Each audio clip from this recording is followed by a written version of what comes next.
What is going on, everyone, and welcome to my Templar healer build. So this one's a little bit of an update to my last one.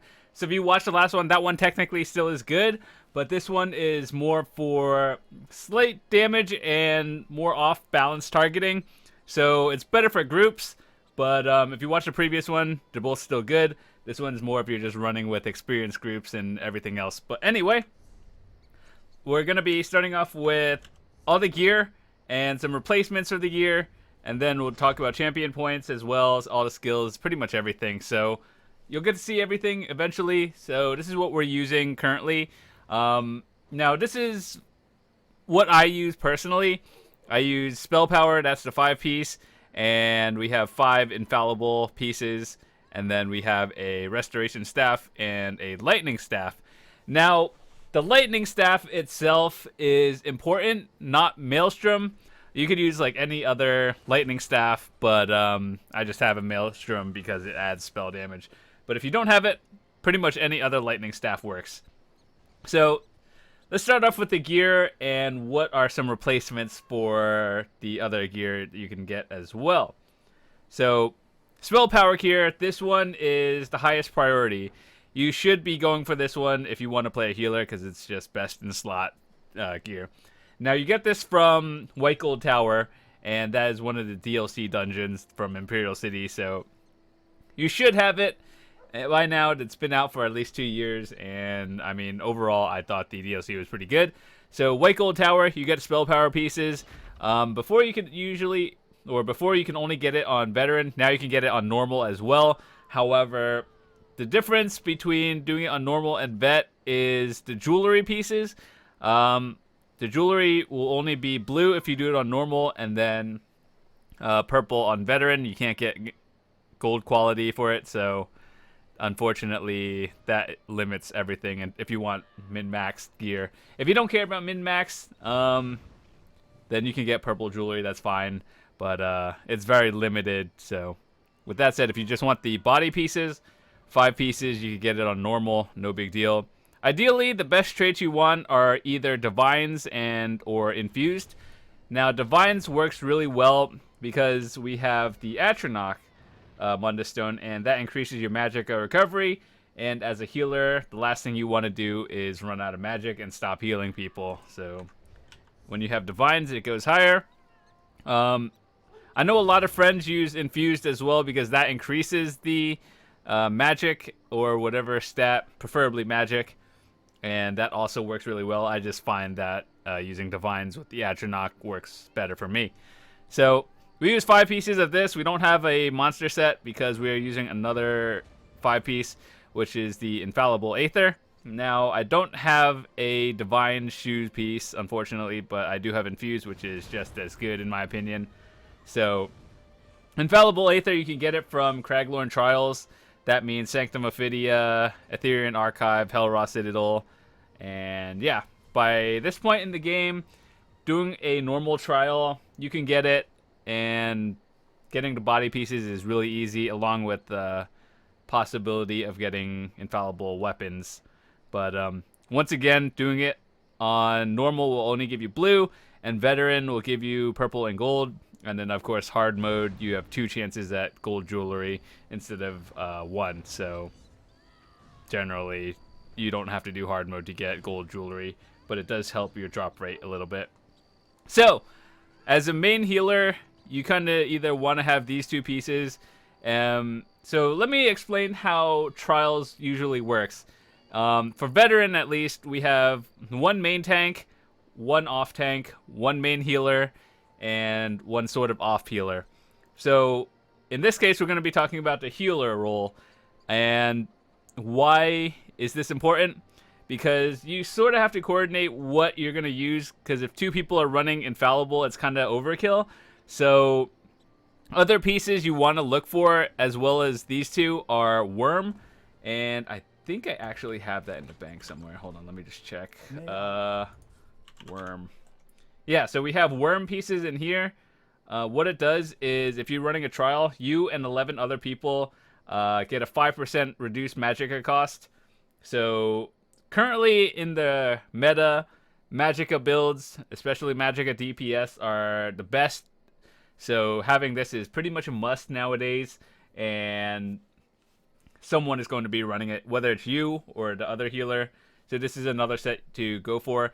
And this set drops in Vaults of Madness. It's an easy dungeon. It's just a really long dungeon unless you run through everything.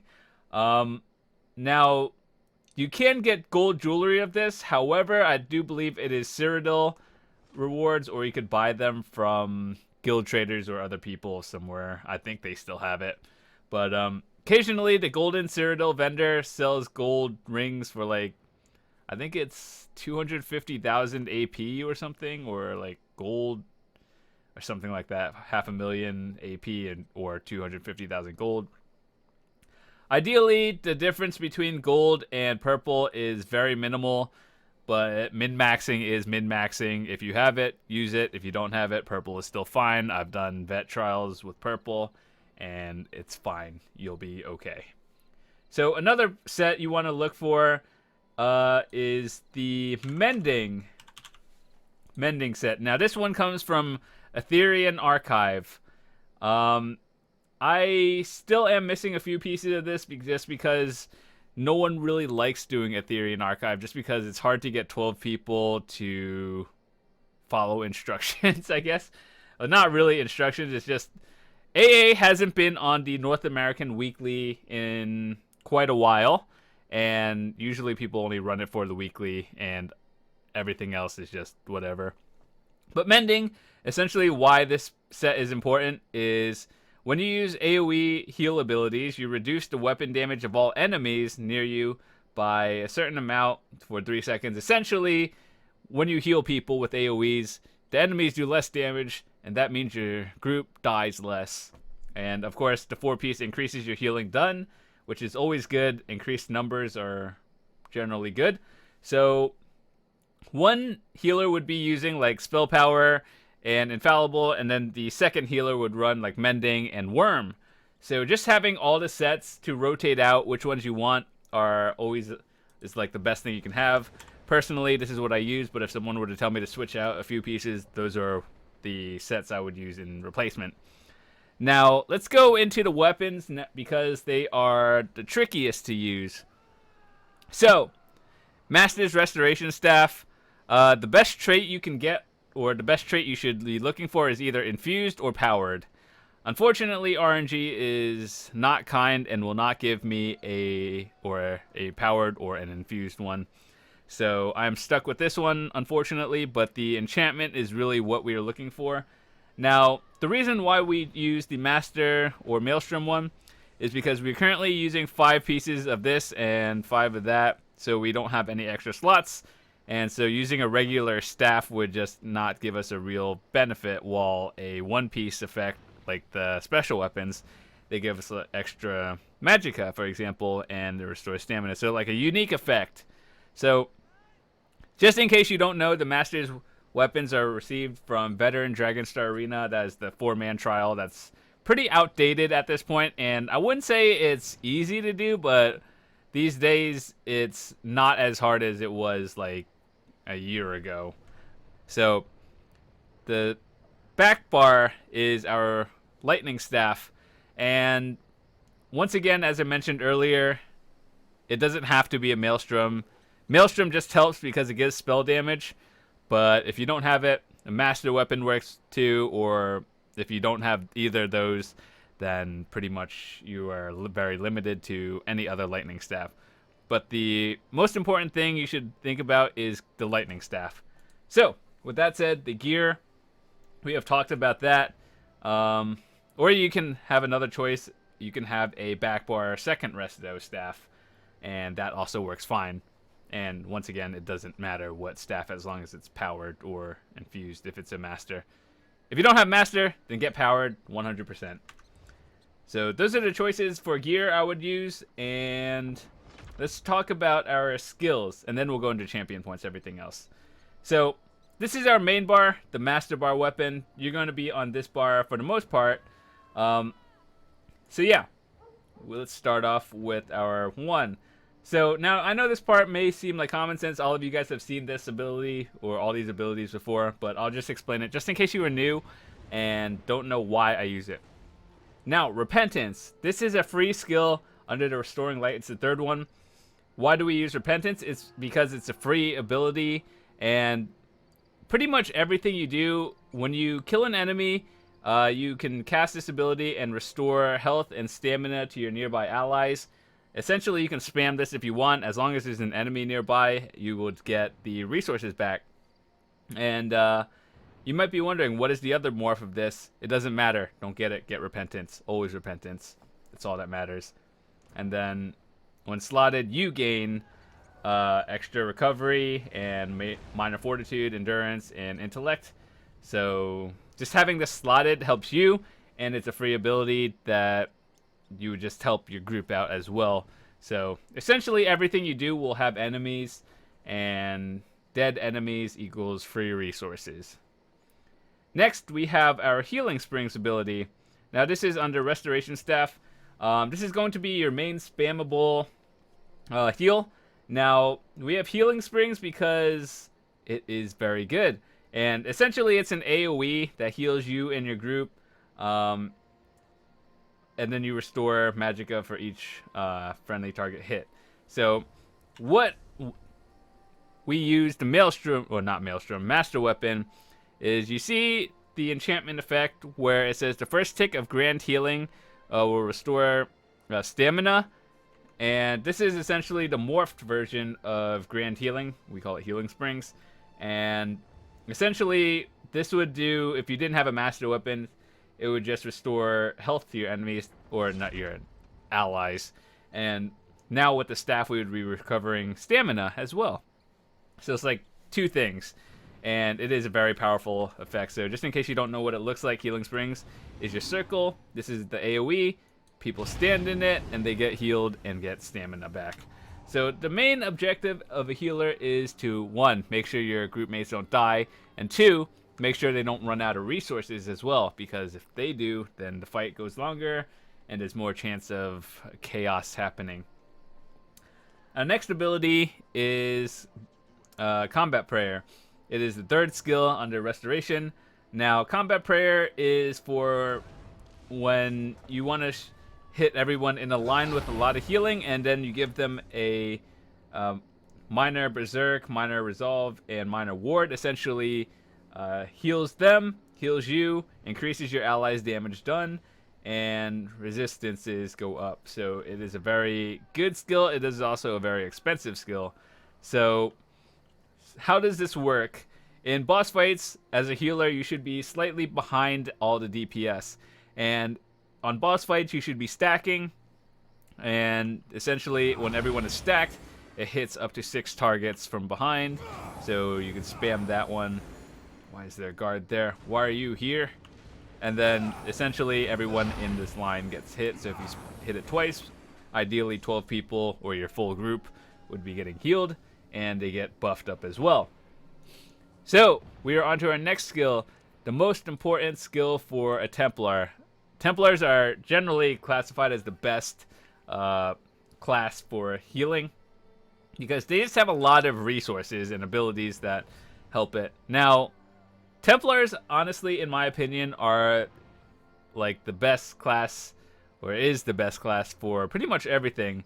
I've seen Templar tanks. They're not common, but I've seen Templar tanks, and Templar DPS is pretty good as well. I do have one myself, and of course the healer. So we have Breath of Life. This is your not main spammable, but this is more of an emergency. If your group mate is down to like 3% health, it's like your emergency heal. And it pretty much hits one wounded ally for a lot, and then another target for half of what it is. Now, this is an expensive ability, so you shouldn't be spamming it. I see a lot of people just spamming Breath of Life. Don't do that, because you will drain your magic really quickly, and instead you should be using a variety of your abilities as well. But this is more of your emergency one, and on our fifth ability slot we have Inner Light. Now, why do we have Inner Light? Is because when it's slotted, You gain 5% max magicka and increases your spell critical rating by 2191, assuming it's maxed. Now, what does the spell critical rating do to you? It increases your healing done to your allies. So essentially, bigger numbers equals bigger healing, if you get anything out of that. Along with the passives, when you have this slotted, you gain like more magic and recovery. So just having this slotted increases your maximum total, and you don't actually have to cast this. You just kind of have it on your bar. So our ultimate for the main bar is under the Alliance War. We have Aggressive Horn, essentially the morph of Warhorn. And what it does is increases pretty much everybody's like resources who's standing within range. I think it's 20 meters. And it gives them more crit, increases your critical damage done and your allies, so that's always good. But the main thing is that people get more resources in general, which means bigger numbers, more damage, more healing. Overall, a good skill. So this is our back bar. This is the part that's been updated from my last one. As you guys can see, we have a few new bars or new abilities on the bar, 2 and 5. But if you have no idea what I'm talking about, don't worry. I'll go over everything once again. Number 1, we have Blazing Spear. Now, what does this do? It essentially causes a synergy on the ground that your allies can pick up and restore stamina for themselves. So how does this work? You just hit your one button, you see the circle, you toss it down. Unfortunately, we can't see it, but like if I had a group mate, you see this shard in the middle, they pick up the shard and get stamina back. Now, we have Blockade of Storm now because it is pretty good. And the reason why we use the Master, or not, I'm getting them confused, Maelstrom, is because targets affected by the Wall of Elements, which is essentially the blockade, take additional damage from your light and heavy attacks, and you get more spell damage. So this is essentially the ability that triggers it. And what it does is causes a straight line down, and enemies caught in it not only take damage, but like disorients them, and essentially it does slight damage. And other people, including like sorcerers, have a passive right here. If you have 75 in your blue tree, you would get the Exploiter passive, and off-balance enemies take 10% more damage. So you're the ones like setting them off balance, and your DPS pretty much kills them faster. That's why you have it. So next we have a Mystic Orb. Now this is something that I am still trying to figure out. Usually one healer runs Mystic and the other runs the Healing Orb. So what's the difference? One, the Mystic Orb is essentially a ball that's blue. It's hard to miss it. You hit the ball, it's a synergy. It does damage to enemies that are like close by, and your allies can hit the synergy and it'll give them magicka back. And the other morph of this is the Healing Orb, and essentially it heals them but does not give magic. This one gives magic. So I think one healer runs the other one healer runs Mystic. Ultimately it is pretty good. I just use Mystic because I like it, and making sure your allies don't run out of resources is generally a good thing. But that's why I use it. I've seen people use the other ones. So I don't think there's a right or wrong morph for this one. It's really just how you play and who you play with. So like if you have a lot of stamina characters in your group, more healing. And if you have more magicka characters, which is the current meta, having them like restore magic is generally a good thing. And then our ultimate, we have Meteor. Meteor is under the Mage's Guild. It's the ultimate. Now, I understand getting 10 Mage's Guild levels is probably one of the most tedious things to do, even if you are on PC, which, unfortunately for all you console players, I actually do feel bad because you guys don't have the add-ons telling you where it is, and you have to look up like a guide or something. That's not fun. It's not even fun doing it on PC either. So just have that, and we're good to go. Meteor, you drop it down on bosses if you want. Most of the time, as a healer, you'll just be casting Horn, always Horn. You're just kind of having the Shooting Star in here just to get the extra magic. So You don't really cast meter, you can always cast horn, but this is just kind of here to give you the extra passive ability for 2%. So min-maxing is min-maxing. If you don't have it, use double horn. If you don't have war horn, use something else. Solar prison, pretty good. So that's pretty much the build. If you have any questions on why I use any of these, even though I just kind of explained it to an extent, feel free to ask. I'll do some clarification. Let's go into the champion points now. And yeah. So before I start anything, I just wanted to say that what works for me may not work for everyone else. So if you found something that works for you, great. Stay using that one. This is what works for me. Now, this part is a little tricky because I heard in the future they're going to be removing the Magician and Warlord. So if you're watching this like a year later from now, this may not be relevant because these two passives may not even be here anymore. But if it is still here for you, get Magician. It reduces the magic cost of spells by 16%. And essentially having cheaper cast abilities is generally good. And then I think this is going to stay. So if you're watching this years later from now, this is going to be at 100. And so just as a prep for the future, in case you're watching this a year later for some reason, and these Magician or Warlord is not here anymore, take the 100 points from here, make sure this is at 100, and then you could either split it into Tumbling or Shadow Ward, because these are very important, especially if you are doing solo content. So like having a cheaper roll cost to dodge things and blocking is generally good. I think this is how I'll be putting my points in, assuming they don't add anything and just take these two points away. I think I'll just put like 50-50 or something, or like 45-45, and then make sure this one's at 100. So that's how I think I would do it. But if it's still here, 100, 90, 10, that's how I do it. All right, so now we'll go into the blue tree because this one is pretty self-explanatory. 100 and Blessed. You are a healer. You want to increase the effectiveness of your healing done. Self-explanatory. 100 in there. Now this is the part where what you do can be changed. So increases the damage and healing by spell criticals by 23% if you have 90, and then 10 into here. So how you play is up to you. If you want more points, since you are using a lightning staff back bar, you can increase this and split it like 50-50 or something, however you want.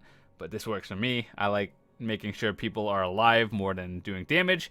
You aren't really using the lightning staff for maximum damage. You're just kind of there to off balance it so your DPS does more damage. So essentially buffing your group, making sure they don't die, and then debuffing the enemy is your job. And so that's what I have more healing done and less of the damage into here. So now this is also one of the trees where it actually changes things. So if you don't know what you're doing or you aren't max CP, your priorities are Hardy and Elemental Defender. So let's say you have 50 champion points. Now I have 600 because I'm maxed out. So this is priority. If you only have 50 champion points, you would put like 25 into Hardy, 25 in Elemental Defender. Make sure they're relatively even until you figure out your playstyle. And if you die, you figure out why you're dying. So like if you're getting meleeed more and just getting one-shotted by like some physical attack, you would put more into Hardy. And or if you are dying to magic attacks, which is pretty much what happens if you're in trials most of the time. There's a lot of elements that you have to watch out for. So usually magic damage is what hurts the most for me in my playstyle. That's why I have a little bit more in here. Now we have some into Thick-Skinned because this reduces the damage you take from damage over time. And so like if you're standing in stupid, like fire, and you don't notice it for some reason, then you take slightly less damage, and it gives you the extra second to react to it. Now, we have 10 points into Spell Shield because it increases your spell resistance. This one is kind of like, if you need it, I kind of feel like I need it, but if you don't need it, you just dump the 10 points into like 5 and 5 here. These are really the two priority ones you should be looking out for. Your resistances to pretty much everything are in these two. So how I built mine is how I play, but if you learn anything from this, even these two out for the most part. So that has been my champion points. I think there's a few more things we have to do or talk about. Attribute points, if you're really good at this game, just dump all 64 into magic. I put 10 into health because I like being in the safe side for health. Generally, having 17,000 health, very minimum, with food, of course, is your ideal safe spot. But I like having the extra 10 to like have the extra second in case I'm like spaced out or just don't notice something. It'll give me that extra second to react. But yeah, 17,000 in a full group. You're gonna be having Warhorn up, which increases it by like another like 1,500 to 2,000, depending on whatever your total is. And then another tank would have like Eben on, ideally, so that would increase your health to like 22,000 in total. So 22,000 is way above the safe spot, but at the very minimum, unbuffed, well, actually only food buff, should be 17,000. And if you want to have 10 extra points into health for this extra safe spot, that's always good. Our Magicka recovery is slightly higher because we have the Atronach one. There is another one, I think it's called the Ritual, and that one increases the healing done. Now that one is good, but I think that's a little overkill in terms of healing. So that's why we use the Atronach, just to make sure we don't run out of resources, and the ability to cast throughout longer fights like trial bosses where they usually last more than 2 or 3 minutes. So making sure you still have Magicka at that time is generally good. And of course, our potions. I personally use the Essence of Spell Power potions during trials and dungeons. Essentially what it does, it increases your spell damage, your critical. We don't actually need the critical rating, which is the second part of it, because we have Inner Light. But I kind of just have it because it's, I don't know, it's there. And we have the Restore Magicka immediately and increased recovery. So that's what we use. If you're just doing like a regular dungeon or something, just your standard potion works fine, and recovery generally good, nothing to worry about. But if you're doing like longer battles that take a really long time, you're going to want to use the spell power potions. And in terms of food, we used blue food. Increase max health and max magicka. That's the important one. Max health and magicka. Don't get anything else. Just use that. It doesn't have to be this one. There are a lot of other named foods that do the exact same things, but this is just what I happen to have at the time. So overall, I hope you guys enjoyed this video. I think I covered everything that I had. Like, we covered the build, all the weapons. Pretty much these two are the flexible ones because I know not everyone has Master or Maelstrom. If you don't have it, honestly, any other staff is just as good. But we use these because they give the enchantment effects, and they're good. So, yeah. Overall, I think I gave some other alternatives to gear. You saw my champion points. You saw all the abilities that I use. We have Ritual of Retribution. I think we forgot to talk about that in Power of Light. There's 2 abilities. I don't know why. But anyway, just briefly, Power of the Light, it puts a beam on an enemy, and then when you do damage to it, it just causes a burst, and then they take damage, and when it reduces their resistances. So you're not really doing this for damage, but it's to reduce the resistances of enemies. Power of the Light's pretty good, and the Ritual of Retribution is over here. Now this one is a flex spot where you can change it with channeled focus, or honestly anything that you see fit, but I like Ritual of Retribution because I do trials a lot. It's a bigger circle, people stand in it, they get healed, very good, and it's a bigger circle than channeled focus, and which that one gives more resistances to you. So I like the little healing. And what is something that people don't really talk about, even though it's kind of noticeable, is when you're standing here in the circle and you're at full health, it also does trigger spell power cure. So with a bigger radius, people stand in it and get buffed even higher. So also pretty good to have. And that's why we use this one. But overall, that has been the build. I hope you guys enjoyed it. If you have any questions, feel free to ask. And before I go, I just wanted to mention that I do have a new guild. Well, it's not a new guild, but I'm trying to form this group for the upcoming Morrowind expansion. I want more players to be able to run dungeons and trials with. So if you are interested into that, feel free to send me a message in game. Send me the mail. I'll try to get you in. Essentially, how it works is you join the guild, do stuff with the guild, you get demoted by not doing stuff with the guild, and then you get put into a core, you play with those people, get better, and then we do open events for everyone, and then the people who like working in small groups, I like to help them as well. So, with that said, pretty much we're starting this new. I just started it over again, essentially. Well, it's not start over, it's kind of like I booted inactives, got the good people, started forming cores, and cores are essentially like groups that you play with regularly. And I essentially want to have, in 2 months' time, more players to play with regularly and start learning dungeons and trials. So when the Morrowind expansion comes out and the new trial comes out, we have people ready to go. So if you are watching this, thank you so much. I hope you enjoyed it.